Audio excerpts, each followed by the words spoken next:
देवी त्वदीयचरणाम्बुजरेणुगौरीं भालस्थलीं वहति यः प्रणतिप्रवीणः जन्मान्तरेऽपि रजनीकरचारुलेखा तां गौरयत्यतितरान्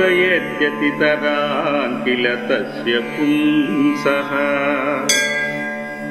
श्रीमङ्गले सकलमङ्गलजन्मभूमे श्रीमङ्गले सकलकल्मषतूलवग्ने श्रीमङ्गले सकलदानवदर्पहन्त्री श्रीमङ्गलेऽखिलमिदं परिपाहि विश्वम्। विश्वेश्वरी त्वमसि विश्वजनस्य कर्त्री त्वं पालयत्यसि तथा